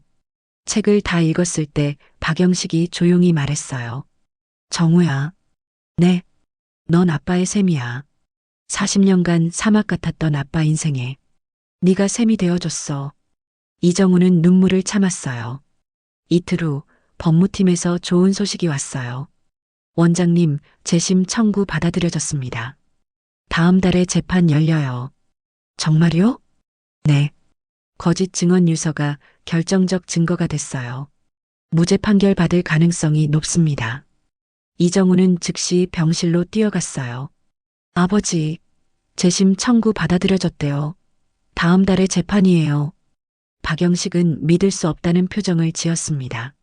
정말, 정말이니? 네. 변호사가 거의 확실하다고 했어요. 무죄 판결 받을 수 있대요. 박영식의 눈에서 눈물이 주르륵 흘러내렸어요. 40년 만에. 그동안 억울하셨죠? 이제 명예 회복하실 거예요. 이정우는 아버지를 껴안았습니다. 다음 달이면 아버지는 무죄인 사람이 돼요. 떳떳하게 세상 앞에 설 수 있어요. 박영식은 아들의 등을 토닥였어요. 고맙다. 정말 고맙다, 정우야. 하지만 기쁨은 오래가지 않았어요. 그날 밤 박영식이 또다시 쓰러졌습니다. 이정우가 잠깐 병원장실에 다녀온 사이였어요. 간호사가 급하게 연락했죠. 원장님, 환자분 호흡곤란이요. 이정우는 뛰어갔습니다. 박영식은 침대에서 심하게 기침하고 있었고 입에서 피가 나오고 있었어요. 아버지, 괜찮아. 괜찮긴요. 의료진 불러요. 응급처치가 시작됐어요. 하지만 박영식의 상태는 점점 나빠졌습니다.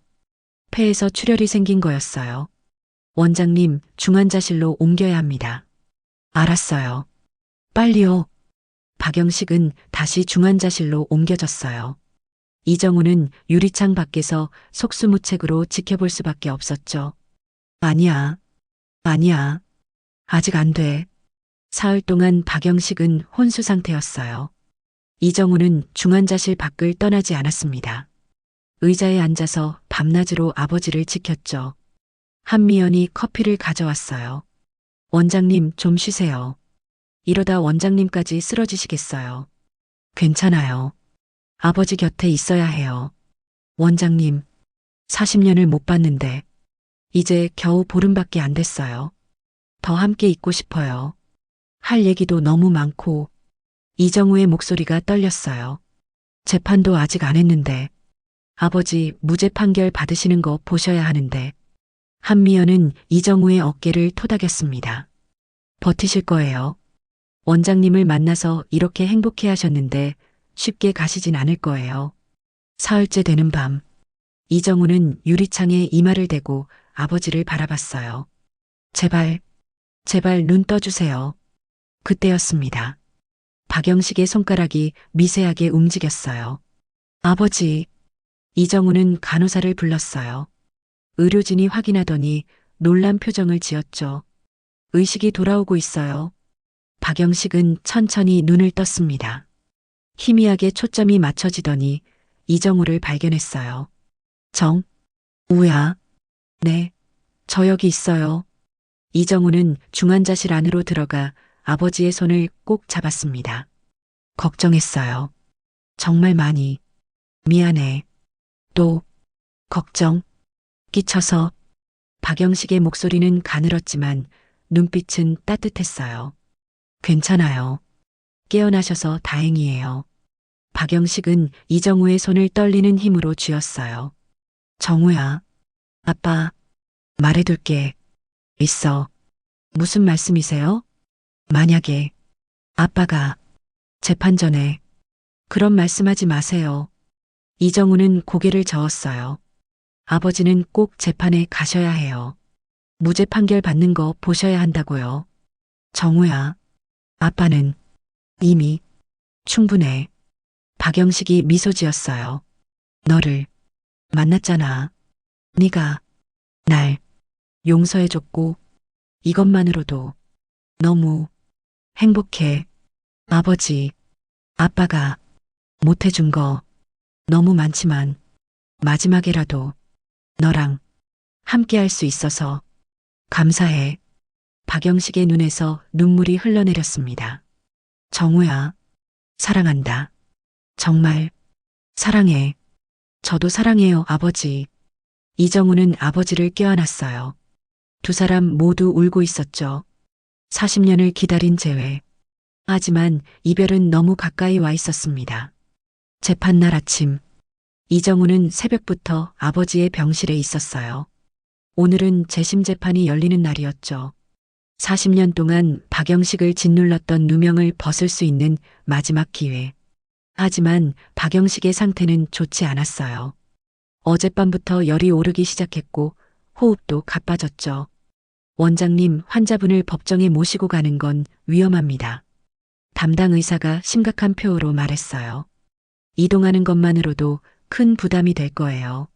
자칫하면 그래도 가셔야 해요. 이정우는 단호했어요. 40년을 기다리신 날이에요.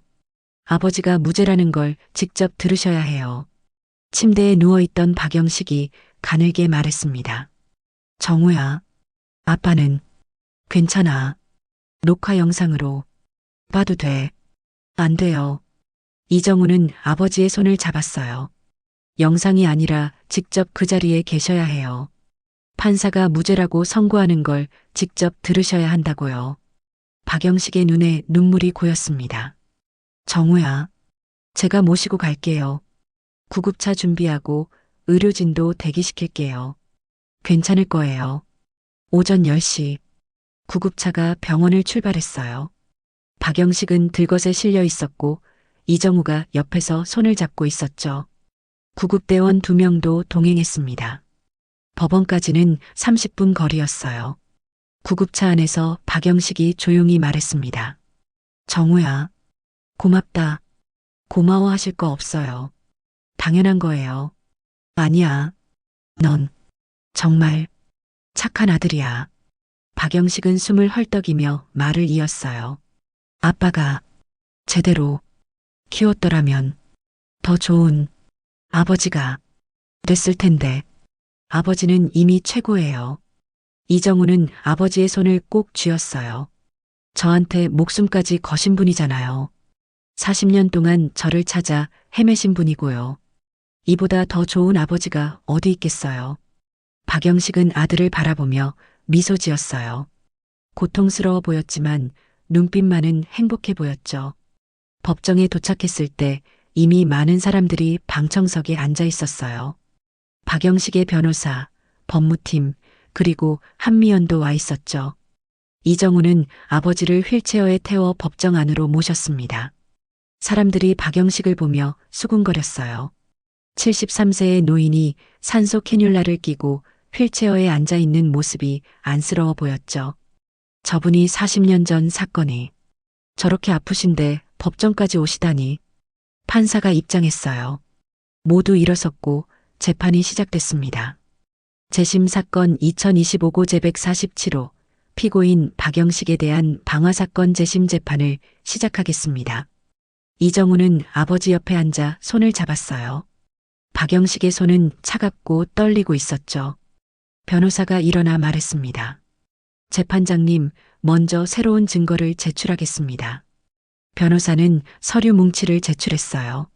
이것은 당시 유일한 목격자였던 고 김태식 씨가 사망 전에 작성한 유서입니다. 유서에는 자신이 거짓 증언을 했다는 내용이 명백히 기재되어 있습니다. 방청석에서 웅성거림이 일었어요.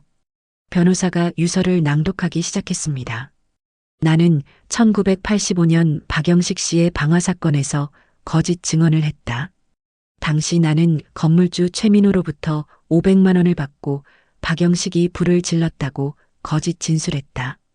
실제로는 최민호가 직접 불을 질렀다. 그는 재개발을 앞두고 있었고 보험금도 탈 계획이었다고 한다. 나는 40년간 이 죄책감을 안고 살았다. 죽기 전에 진실을 밝힌다. 법정이 술렁였어요. 박영식은 그 말을 듣고 눈을 감았습니다. 눈물이 주르륵 흘러내렸어요. 그랬구나. 최민호는 당시 박영식의 슈퍼마켓 건물주였어요. 재개발 소문이 돌던 지역이었죠. 박영식은 그를 믿었는데 그가 자신을 배신한 거였습니다. 검사가 일어났어요. 재판장님, 추가로 보고드릴 사항이 있습니다. 말씀하십시오. 최민호는 그 사건 이후 보험금과 재개발 보상금을 받아 부동산 사업을 시작했고 현재는 대형 건설사의 회장으로 있습니다. 하지만 김태식의 유서가 발견된 후 우리는 최민호를 새롭게 수사했습니다. 검사는 또 다른 서류를 제출했어요. 최민호의 당시 은행 거래 내역을 확보했습니다. 사건 직전에 대량의 휘발유를 구매한 기록이 있고 사건 직후 김태식에게 500만 원을 송금한 기록도 명백합니다. 방청석이 더욱 술렁였어요. 또한 최민호는 현재 도주 중입니다. 유서가 공개된 후 행방을 감췄습니다. 판사가 서류를 검토했어요. 한참을 침묵이 흘렀죠. 박영식은 숨을 헐떡이며 재판 진행을 지켜봤습니다. 이정우가 아버지의 손을 더욱 꼭 쥐었어요. 제발 무죄 판결을. 판사가 입을 열었어요. 피고인 박영식은 앞으로 나오십시오. 이정우는 휠체어를 밀어 아버지를 판사 앞으로 모셨습니다. 박영식은 간신히 고개를 들어 판사를 바라봤어요. 판사는 서류를 내려다보다가 박영식을 똑바로 바라봤습니다. 피고인 박영식 씨. 네. 박영식의 목소리는 가늘었어요. 제출된 증거를 검토한 결과 40년 전 방화 사건은 피고인이 아닌 최민호에 의해 저질러진 것이 명백합니다. 방청석이 조용해졌어요. 모두가 숨을 죽이고 다음 말을 기다렸죠. 또한 피고인은 조작된 증거와 거짓 증언으로 인해 억울하게 15년을 복역했습니다. 판사는 잠시 멈췄다가 또렷하게 말했습니다. 따라서 본 재판부는 피고인 박영식에 대하여 박영식의 심장이 두근거렸어요. 이정우도 숨을 멈췄죠. 무죄를 선고합니다. 망치가 내려졌어요. 땅! 그 소리와 함께 방청석에서 박수가 터져 나왔습니다. 박영식은 그 순간 온몸에서 힘이 빠지는 걸 느꼈어요. 40년. 그 긴 세월 동안 짊어지고 살았던 누명의 무게가 한순간에 사라졌습니다. 무죄. 무죄라니. 박영식은 울음을 터뜨렸어요. 이정우도 아버지를 껴안으며 함께 울었죠. 아버지, 축하해요. 이제 아버지는 무죄예요. 떳떳하게 사실 수 있어요. 정우야. 고맙다. 정말. 고맙다. 두 사람은 법정에서 한참을 울었어요. 판사가 다시 말을 이었습니다. 피고인 박영식 씨께 진심으로 사과드립니다. 판사가 일어나 박영식을 향해 깊게 고개를 숙였어요. 법정에 있던 모든 사람들도 일어나 박영식에게 경의를 표했죠. 국가가 당신의 인생 40년을 앗아갔습니다. 억울하게 감옥에 가시고 가족과 헤어지시고 평생을 누명 속에서 사셨습니다. 그 고통에 대해 깊이 사죄드립니다. 박영식은 눈물을 닦으며 고개를 저었어요. 아닙니다. 이렇게 진실이 밝혀진 것만으로도 감사합니다. 판사가 계속 말했습니다. 법원은 피고인에게 국가배상을 결정하겠습니다. 또한 최민호에 대해서는 전국에 수배령을 내리고 반드시 법의 심판을 받게 하겠습니다. 박영식은 고개를 끄덕였어요. 재판이 끝나고 사람들이 박영식에게 다가와 위로와 축하를 전했습니다. 변호사도 눈물을 글썽이며 악수를 청했어요. 박영식 씨, 정말 축하드립니다. 40년 만에 정의가 실현됐습니다. 감사합니다. 정말 감사합니다. 법정을 나오는 길, 복도에서 기자들이 몰려들었어요. 카메라 플래시가 터졌죠. 박영식 씨 40년 만에 무죄 판결을 받으셨는데 소감이 어떠십니까? 최민호에게 하고 싶은 말이 있으십니까? 이정우는 기자들을 막았어요. 죄송합니다. 저희 아버지 건강이 좋지 않아서 인터뷰는 어렵습니다. 하지만 박영식이 이정우의 손을 잡았어요. 괜찮아. 잠깐만. 박영식은 기자들을 향해 천천히 말했습니다. 저는 40년 동안 억울했습니다. 목소리가 떨렸어요. 하지만 오늘 진실이 밝혀졌고 무죄를 받았습니다. 이제 마음 편히 눈을 감을 수 있을 것 같습니다. 눈을 감는다니요? 한 기자가 놀라서 물었어요. 저는 말기암 환자입니다. 시간이 얼마 없어요. 방청석과 복도에 있던 사람들이 숙연해졌어요. 하지만 괜찮습니다. 마지막에 아들도 만났고 무죄도 받았으니까 더 바랄 게 없습니다. 박영식은 이정우를 올려다봤어요. 제 아들 정우가 40년 만에 저를 찾아줬습니다. 그것만으로도 충분히 행복합니다. 이정우는 눈물을 참지 못하고 고개를 숙였어요. 병원으로 돌아오는 구급차 안. 박영식은 들것에 누워 천장을 바라봤어요. 얼굴에는 평화로운 미소가 번져 있었죠. 정우야, 내 아버지, 아빠, 이제 떳떳해. 네, 떳떳하세요. 누구보다도 순이한테도 떳떳하게 갈 수 있을 것 같아. 이정우는 아버지의 손을 꼭 쥐었어요. 아직 가시면 안 돼요. 저랑 더 있어야 해요. 정우야, 아빠는 정말 행복했어? 박영식의 목소리가 점점 작아졌습니다. 너를 만나서, 네가 날 용서해줘서, 무죄 받아서, 아버지, 이제 아빠 쉬고 싶어. 박영식이 눈을 감았어요. 이정우는 깜짝 놀라 맥박을 확인했죠. 다행히 뛰고 있었어요. 그냥 잠든 거였습니다. 구급대원이 조용히 말했어요. 원장님, 환자분 정말 대단하세요. 저렇게 아프신데 법정까지 가셔서. 네. 이정우는 아버지의 손을 놓지 않았어요. 40년을 기다리셨으니까요. 포기하실 수 없었을 거예요. 병원에 도착했을 때는 오후 2시였어요. 박영식은 병실로 옮겨졌고 의료진이 즉시 검사를 시작했죠.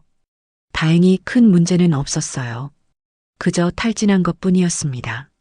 이정우는 병실 창가에 서서 밖을 바라봤어요. 햇살이 따뜻하게 내리쬐고 있었죠. 한미연이 들어왔습니다. 원장님, 언론에서 난리예요. 40년 만에 무죄 받은 사건이라고 다들 보도하고 있어요.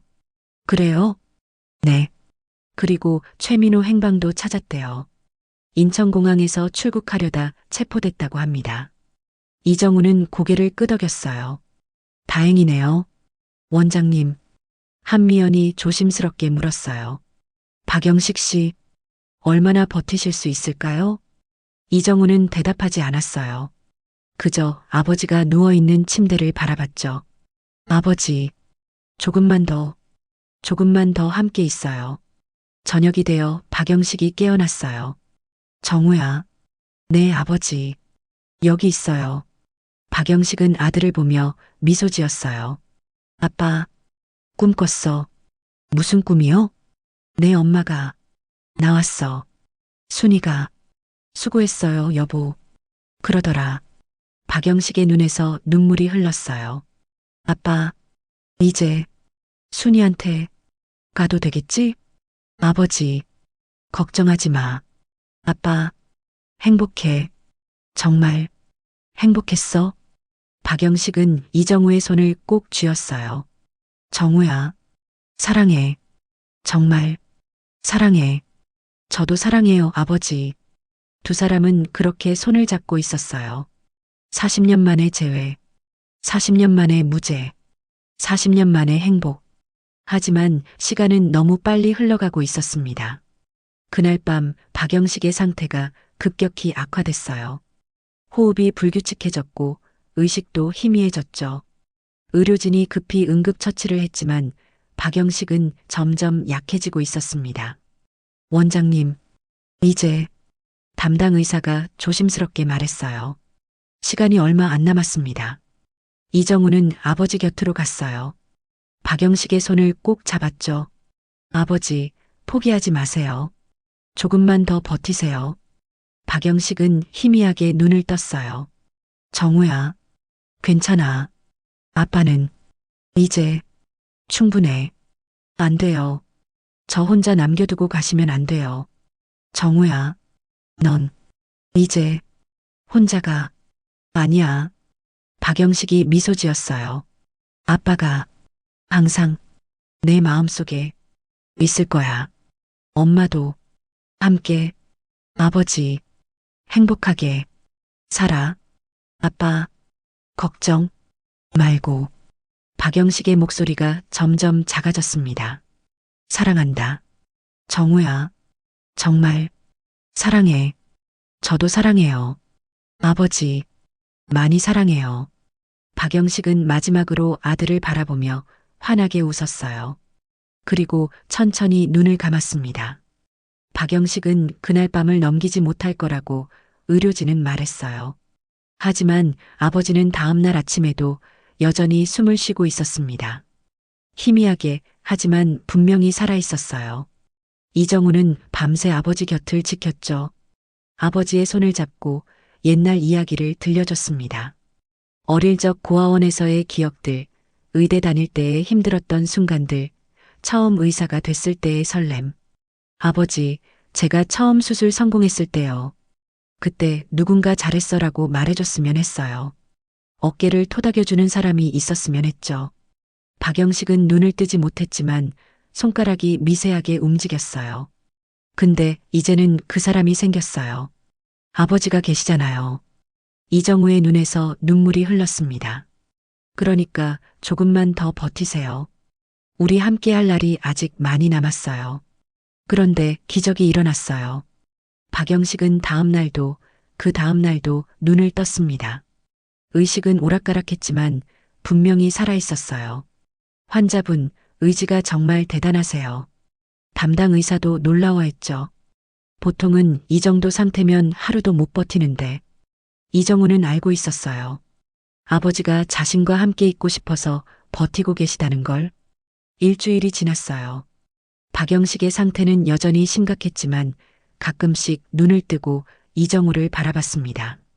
말은 거의 못했지만 눈빛만으로도 충분했어요. 이정우는 매일 아버지께 신문 기사를 읽어드렸어요. 아버지, 오늘 신문에 아버지 얘기 또 나왔어요. 40년 만에 되찾은 정의라는 제목이에요. 박영식이 희미하게 미소 지었어요. 그리고 최민우는 구속됐대요. 방화제, 위증교사죄로 기소됐고요. 제대로 처벌받을 거예요. 이정우는 아버지의 손을 쓰다듬었습니다. 이제 아버지 명예 완전히 회복됐어요. 떳떳하게 사실 수 있어요. 보름째 되는 날, 박영식의 의식이 조금 돌아왔어요. 오후 햇살이 병실 창문으로 따스하게 들어오고 있었죠. 우야. 네, 아버지. 여기 있어요.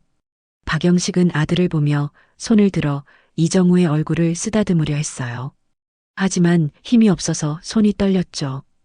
이정우가 아버지의 손을 잡아 자신의 뺨에 가져다 댔습니다. 정우야. 아빠, 말해둘게. 있어. 천천히 말씀하세요. 아빠 사물함에 편지가 있어. 나중에 읽어봐. 편지요? 응. 아빠가 40년 동안 너한테 하고 싶었던 말들. 박영식의 눈에서 눈물이 흘렀어요. 아빠, 너한테 미안한 것, 고마운 것, 사랑한다는 것 다 썼어. 아버지, 그리고 내 엄마 무덤 주소도 적어뒀어. 언젠가 같이 가자. 이정우는 고개를 끄덕이며 울었어요. 네, 꼭 같이 갈게요. 엄마한테 아버지 소개시켜 드릴게요. 박영식이 힘없이 웃었습니다. 순이, 보고 싶다. 너무 보고 싶어. 조금만 기다리세요. 조금만요. 정우야, 아빠는 진짜 행복했어? 마지막에 너를 만나서 저도 행복했어요. 평생 외로웠는데 아버지 만나고 나서 더 이상 혼자가 아니에요. 그래, 넌 이제 혼자가 아니야. 박영식은 천천히 눈을 감았어요. 아빠가 항상 지켜볼게. 하늘에서. 아버지, 아직 가시면 안 돼요. 사랑해. 정우야. 정말 사랑해. 저도 사랑해요. 아버지. 그날 저녁 해가 지고 병실에 노을빛이 들어왔어요. 주황빛과 붉은빛이 섞여 병실을 따뜻하게 물들였죠. 이정우는 아버지 곁에 앉아 손을 잡고 있었어요. 박영식은 평온한 얼굴로 숨을 쉬고 있었습니다. 아버지, 오늘 저녁 노을 정말 예쁘죠? 이정우가 조용히 말했어요. 예전에 제가 고아원에서 혼자 노을 보면서 울었거든요. 다른 애들은 다 부모님 손잡고 집에 가는데 저만 혼자였어요. 박영식의 손이 미세하게 떨렸어요. 근데 이제는 노을을 보면 따뜻해요. 아버지가 옆에 계시니까. 이정우는 아버지의 손을 더욱 꼭 쥐었습니다. 그러니까 조금만 더 함께 있어요. 봄에는 벚꽃 구경 가고, 여름에는 바다도 가고, 가을에는 단풍도 보고. 제가 다 보여드릴게요. 박영식의 입가에 미소가 번졌어요. 오후 7시 32분. 박영식의 호흡이 점점 느려졌습니다. 이정우는 그걸 느꼈어요. 의사로서 환자의 마지막 순간을 무수히 봤지만 아버지의 마지막은 달랐죠. 아버지. 이정우는 아버지를 꼭 껴안았어요. 고마워요. 저를 낳아주셔서 40년 동안 찾아주셔서 제 앞에 나타나 주셔서 정말 고마워요. 박영식은 마지막으로 아들의 손을 꼭 쥐었어요. 그리고 평화로운 얼굴로 천천히 숨을 거뒀습니다. 오후 7시 35분. 박영식은 조용히 세상을 떠났어요. 57년 동안 아버지를 찾던 아들과 40년 동안 아들을 찾던 아버지가 함께한 시간은 고작 보름이었습니다.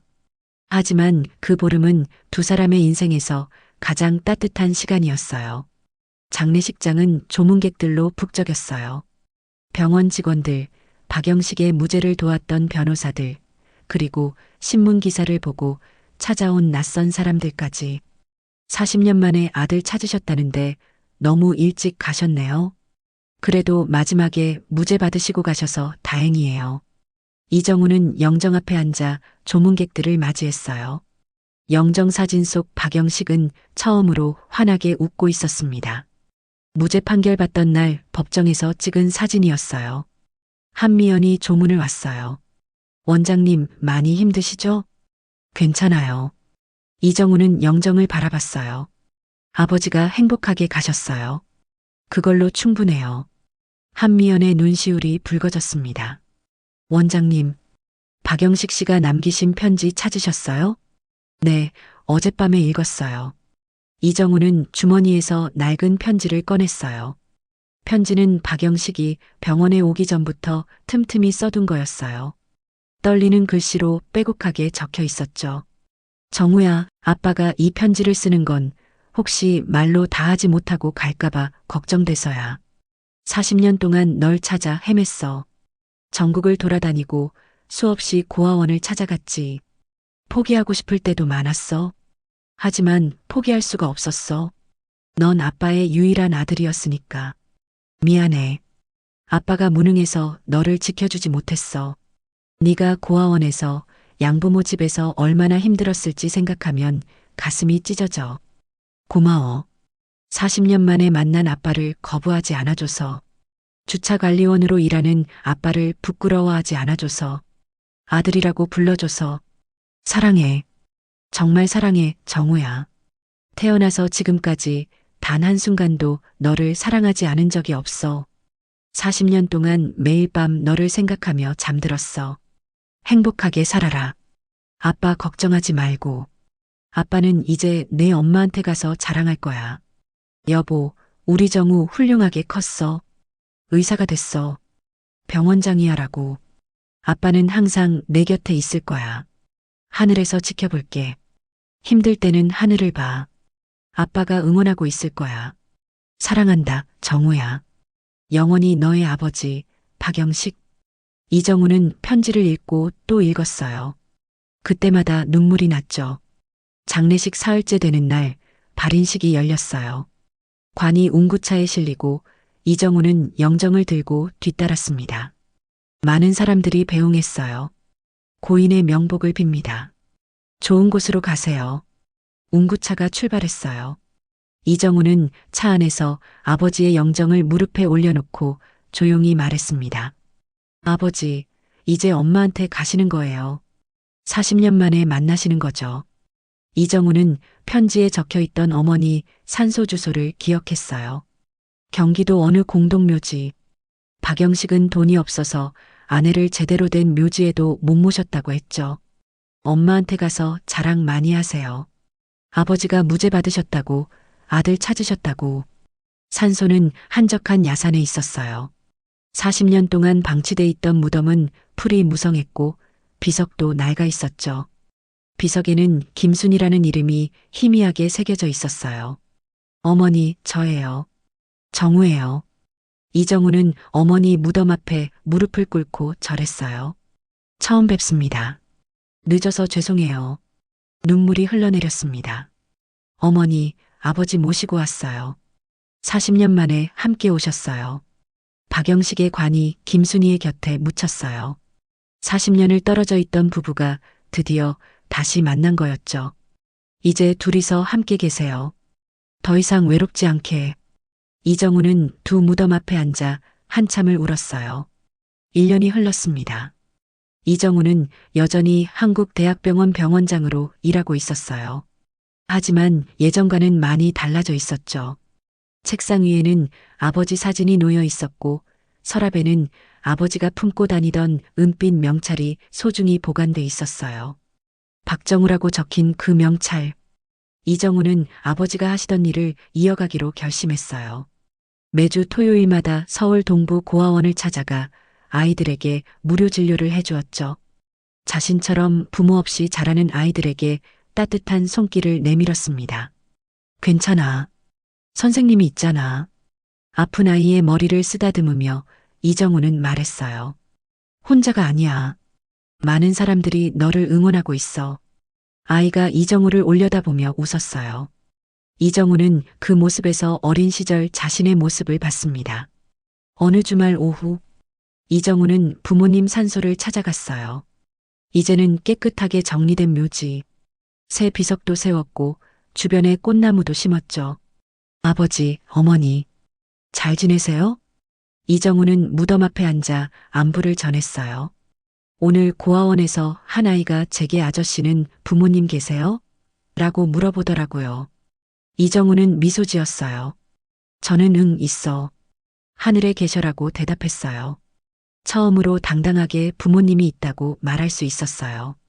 바람이 불어와 나뭇잎을 흔들었어요. 이정우는 그 바람 속에서 아버지의 목소리를 듣는 것 같았습니다. 잘하고 있어, 정우야. 네, 아버지. 열심히 살고 있어요. 이정우는 주머니에서 은빛 명찰을 꺼냈어요. 햇빛에 반짝이는 명찰. 박정우. 아버지가 40년 동안 품고 계셨던 이거요. 이제 제가 갖고 다닐게요. 아버지 사랑을 기억하면서 이정우는 명찰을 가슴에 안았어요. 고마워요, 아버지.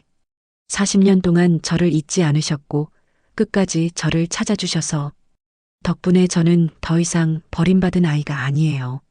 그날 오후 이정우는 오랜만에 평화로운 표정으로 산을 내려왔습니다. 그날 밤 이정우는 병원장실에서 창밖을 바라봤어요. 주차장이 보였습니다. 1년 전 아버지가 서 계시던 그 자리.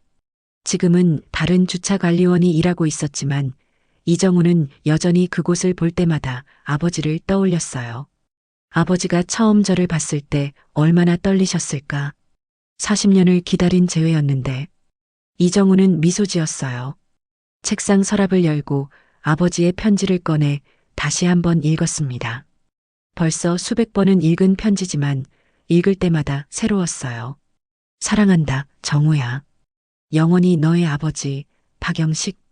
이정우는 편지를 가슴에 안았어요. 저도 사랑해요, 아버지. 평생 기억할게요.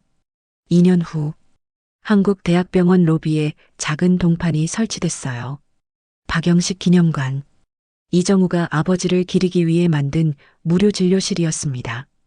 경제적으로 어려운 환자들, 특히 고아원 출신 청년들을 위한 공간이었죠. 개관식 날 많은 사람들이 모였어요. 이정우는 아버지 사진 앞에서 말했습니다. 저희 아버지는 40년 동안 억울한 누명을 쓰고 사셨습니다. 하지만 포기하지 않으셨어요. 아들을 찾겠다는 희망을 잃지 않으셨죠. 이정우의 목소리가 떨렸어요. 이 진료실은 그런 아버지의 사랑을 기억하기 위한 곳입니다. 혼자라고 느끼는 모든 분들께 여러분은 혼자가 아니라는 걸 알려드리고 싶어요. 사람들이 박수를 보냈어요. 개관식이 끝나고 이정우는 진료실에 혼자 남았습니다. 벽에 걸린 아버지 사진을 바라보며 조용히 말했어요. 아버지, 보고 계시죠? 제가 아버지 뜻을 이어가고 있어요. 사진 속 박영식은 환하게 웃고 있었어요. 57년 동안 혼자였던 아들. 40년 동안 아들을 찾던 아버지. 두 사람이 함께한 시간은 고작 보름. 하지만 그 보름은 두 사람의 인생 전체보다 더 따뜻했습니다. 이정우는 이제 더 이상 혼자가 아니었어요. 가슴속에 아버지가 있었고 하늘에서 지켜보는 부모님이 계셨으니까요. 그리고 무엇보다 이제는 자신처럼 외로운 사람들에게 손을 내밀 수 있는 사람이 됐으니까요. 저녁 노을이 병원 창문을 물들였어요. 이정우는 창가에 서서 하늘을 바라봤습니다. 아버지, 저 잘 살고 있어요. 행복해요.